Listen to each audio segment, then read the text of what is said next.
माँ सरस्वती के श्री चरणों में नमन है। सम्मानित मंच और मंच के समक्ष उपस्थित सभी साहित्य रसिक श्रोताओं को मेरा अभिनंदन है।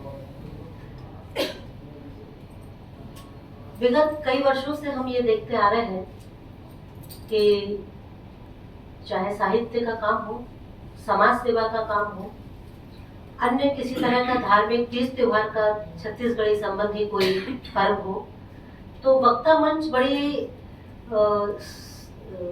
शिद्दत से, बड़ी उम्मीदों के साथ और बहुत सारे छत्तीसगढ़ के ऐसे नवोदित कवियों के साथ अपना कार्यक्रम आयोजन करते हैं जो वास्तव में सराहनीय और प्रशंसनीय है। मैं वक्ता मंच को बहुत बहुत बधाई और शुभकामनाएं देना चाहती हूँ कि अपने इस तरह के आयोजन के माध्यम से आप जिन प्रतिभाओं को उभार रहे हैं, निश्चित रूप से ये पीढ़ी आने वाले समय में अपना और अपने प्रदेश का नाम गौरवान्वित करेगी। आज भी 2 या 3 ऐसे कवि थे जो नवोदित या प्रथम बार मंच पर आए थे। शायद नैवेद्य आज आप प्रथम बार पढ़े हैं, इसके पहले कभी नहीं पढ़ा? पहले बहुत कम जगह पढ़ी है, एक आध बार कहीं पढ़ ली। यहाँ पहले अच्छा, यहाँ प्रथम बार आए हैं। तो प्रथम बार आए हैं, अब क्योंकि मुझे यहाँ बिठा दिया था तो मेरा एक दायित्व बनता है, शायद मैं इस तरफ होती तो नहीं बोलती, कि जितने भी हमारे, जैसा कि शुभम ने भी कहा, कि जितने भी नए कवि आते हैं, युवा कवि आते हैं, कवित्री आती हैं, जब वो अपना पाठ पढ़ते हैं तो हमारा सदन से ये अनुरोध है कि वो ज़्यादा ध्यानपूर्वक सुने। वो इसलिए कि यदि वो कहीं कोई त्रुटि कर रहे हैं और आज आपने नहीं कहा तो उन्हें लगेगा कि यह हम सही हैं, हमारी वाहवाही हुई है और भविष्य में भी वो उसी तरह का लिखते रहेंगे।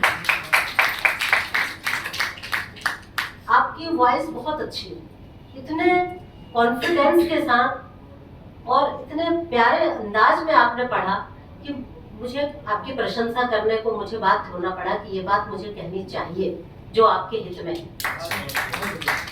दूसरी बात, आपने बहुत अच्छा लिखा है, मगर शेर किसे बोलते हैं गजल का, मुक्तक किसे बोलते हैं, आतुकांत रचना किसे बोलते हैं, गीत क्या होता है, इसकी समझ होना भी बाकी है। तो मुझे लगता है कि शुभम, क्योंकि इस संस्था में बहुत अच्छे दिग्गज लोग भी हैं हर चीज के, तो ऐसे कवियों की उनसे मुलाकात कराएं और बताएं कि गजल का ये तौर तरीका है, गीत का ये है, मुक्तक का ये है। तो मुझे लगता है कि आने वाले समय में हमारी पीढ़ी बहुत सशक्त छंदों के साथ तैयार होगी। ये बात मैंने यहाँ बैठने के नाते कही है। अब मैं अपनी बात पर आती हूँ। आज के इस काव्य पाठ में मैं छोटी छोटी 3 बातों पर अपनी बात रखूंगी। सबसे पहली बात तो, जैसा कि आपने कहा कि आज सभी कवियों ने पूरे विश्व में जिसका ढोल धमाका बज रहा है भगवान श्री राम की प्राण प्रतिष्ठा का, तो हमारा सदन भी उससे बिल्कुल भी अछूता नहीं था, बल्कि पूरा रंग भरा था और सभी ने राम पर अपनी बात कही है। मैं 2 पंक्तियों में राम के प्रति अपनी श्रद्धा ज्ञापित करना चाहती हूँ। उनके नाम का जो महात्म है उस पर अपनी बात में कहना चाहती हूँ कि जो जपे राम, जो जपे नाम जय सिया रामा, जो जपे नाम जय सिया रामा, पूरत होत सभी मन कामा। माथ तिलक कुंडल कर्ण सोहे, माथ तिलक कुंडल कर्ण सोहे, श्याम वर्णीय बाल छवि मनमोहे, श्याम वर्णीय बाल छवि मनमोहे। अभी जो प्राण प्रतिष्ठा हुई है वो बहुत ही अद्भुत प्रतिमा है और सबने उसकी, जितनी उसकी विस्तृतता है, जितने राम के कुल में चली आ रही चीजें हैं और जितनी प्रमुख चीजें हैं वो सब उस प्रतिमा में है। तो उनकी उस सुंदर छवि को भी मेरा इस सदन के माध्यम से नमन है। दूसरी बात कि अभी कुछ ही समय पहले हमने अपना राष्ट्रीय गणतंत्र दिवस 26 जनवरी मनाया है और बहुत कई कवियों ने बहुत अच्छी राष्ट्र प्रेम की रचनाएं पढ़ी हैं। एक बहुत छोटी सी बाल रचना जिसको बोले, वो राष्ट्र प्रेम के माध्यम से मैं आप सब तक पहुंचाना चाहती हूँ, जिसका शीर्षक है बंदूक। कि माँ मुझको बंदूक दिला दो, छोटा बच्चा अपनी माँ से कह रहा है कि माँ मुझको बंदूक दिला दो, मैं सैनिक बन जाऊं। माँ मुझको बंदूक दिला दो, मैं सैनिक बन जाऊं, दुश्मनों के बीच जाकर गोली खूब चलाऊं। दुश्मनों के बीच जाकर गोली खूब चलाऊं। नन्हे हाथों की ताकत, नन्हे हाथों की ताकत आज उन्हें दिखलाऊं, और आंख उठाकर देखे कोई तो आंख निकाल कर लाऊं। वाह वाह वाह वाह, बढ़िया। आंख उठाकर देखे कोई तो आंख निकाल कर लाऊं। कि एक भी दुश्मन रहे तो, कि एक भी दुश्मन रहे तो चैन नहीं मैं पाऊंगा।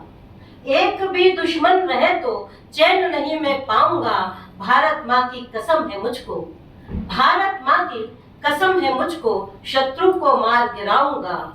कि जिस माटी में खेला हूँ, जिस माटी में खेला हूँ, उसकी लाज बचाऊंगा। और मातृभूमि के शीश पर, और मातृभूमि के शीश पर विजय ताज पहनाऊंगा, विजय ताज पहनाऊंगा। और अंत में जिस विधा ने मुझे छत्तीसगढ़ में और सब जगह परिचय दिया है, मन संचालन के साथ मेरा सबसे बड़ा शौक है व्यंग लिखना। तो एक व्यंग के माध्यम से मैं अपनी बात समाप्त करूंगी, जो समाज को बहुत तीखे रूप में किस तरह से व्यंग भेदता है, सामाजिक विसंगतियों और विषमताओं पर जो वार करता है, वो एक व्यंग आप सबके सामने में प्रस्तुत कर रही हूँ। स्वागत स्वागत।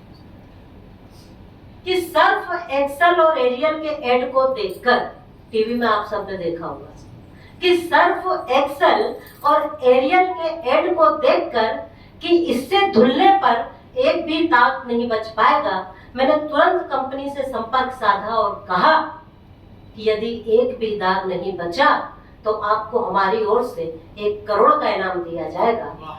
आपको हमारी ओर से 1 करोड़ का इनाम दिया जाएगा।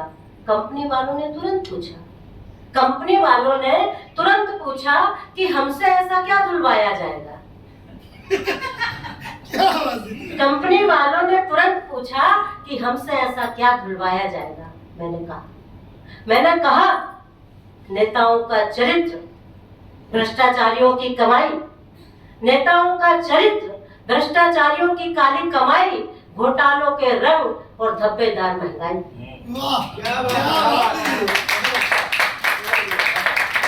घोटालों के रंग और धब्बेदार महंगाई।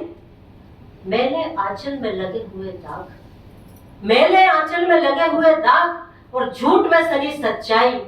कंपनी वालों ने तुरंत कहा अपने प्रयोगों को बंद करो भाई, आप अपने प्रयोगों को बंद करो भाई।